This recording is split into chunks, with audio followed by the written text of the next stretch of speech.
Thanks for joining us from the Ohio AgNet Voice with the News You Trust studio, sponsored by Grain Equipment Company, where innovation meets execution. I'm Dave Russell. We'll begin with Dale and an update from the Ohio corn and wheat growers. Dale. Joining me, David Marison, Field Specialist, Farm Management, OSU, and we're talking about planning for the future of your farm. How long has this conversation been going on from an education standpoint and OSU tied to it? Well, with OSU tied to it, we've been doing this workshop for over a decade. As a farm community, we have been talking about this since the beginning of time, though, about how do you transition that family business from one generation to the next and to do it successfully. Where do you break this out? This is all about Ohio? Pretty similar between all states across the United States when it comes to succession transition of your business to the next generation. But we try to customize it with the uniqueness of Ohio operations because we have great diversity, whether it's livestock or crop you mentioned, Eastern Ohio versus Western Ohio, where the land values to Southern Ohio. So we try to customize the program to fit the needs of Ohio producers. So when you say the program, but we've talked a little bit off the air, there are a number of different styles of program delivery. Tell us more about that. Traditionally, Extension has been providing programs through in-person workshops. And this is no different. We have a 6-hour, so this is not just your splash and dash type of workshop. You come in for an hour and leave. This is pretty intensive to really get your wheels turning to think about farm transition, estate planning. So it is a 6-hour course.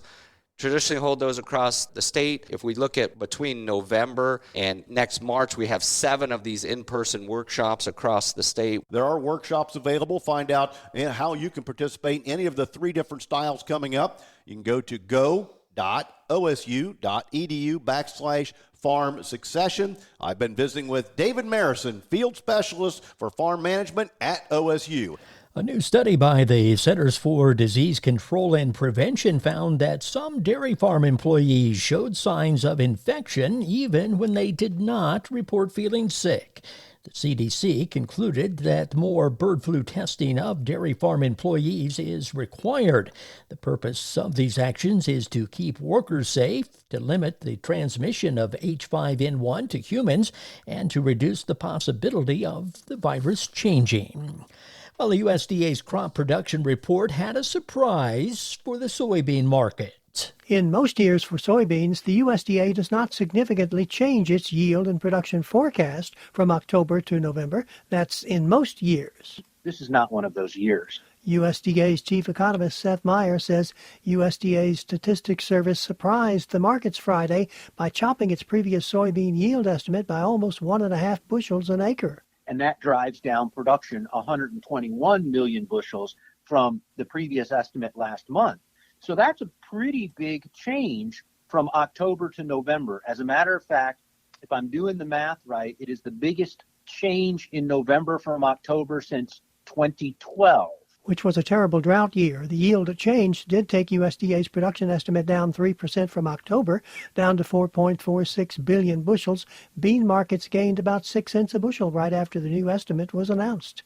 Gary Crawford for the U.S. Department of Agriculture. California voters in the major agricultural region of Sonoma County overwhelmingly voted down a controversial ballot proposal to phase out large farms in a win for the meat industry. And more than 50 U.S. lawmakers are urging the Environmental Protection Agency to ban the use of a weed killer linked to Parkinson's disease and other health risks in humans. In a letter to the agency, 7 U.S. senators said that paraquat is a highly toxic pesticide whose continued use cannot be justified. The markets, they're next. Hi everyone, this is Dale Minio from the Ohio AgNet. For a quarter of a century, I powered my truck with biodiesel, traveling the state promoting agriculture. Biodiesel is a reliable, high-performance fuel that works in any diesel engine without modification. The best part is that with every mile driven, I'm fueling the economy, doing good for the environment, and supporting soybean farmers. Learn how using biodiesel can add value to every bushel of soybeans grown at soyohio.org. Since 1926, Nationwide has been rooted in agriculture. Founded as the Farm Bureau Mutual Automobile Insurance Company with a mission to protect farmers and their communities, we honor our legacy by offering solutions that evolve with the complex needs of today's farms. As the leading insurer of America's farms and trusted by 8 farm bureaus for 100 years and counting, Nationwide is on your side. Number 1 insurer based on 2023 direct written premium per AM Best. Nationwide Mutual Insurance Company and affiliates, Columbus, Ohio. The market's brought to you by Seed Consultants. Simply better performance online at seedconsultants.com. At the Board of Trade, December corn $4.30 down a penny. March corn $4.42 3/4 down a penny and a half. November soybeans $10.11 3/4 down a nickel. January beans $10.22 1/4 down 8. July wheat $5.98 1/4 down 6 3/4. At the Mercantile Exchange, December cattle $183.70 unchanged. December hogs $81.77 up $1.35. January feeder cattle $242.25 up 82 cents. This is the Ohio AgNet.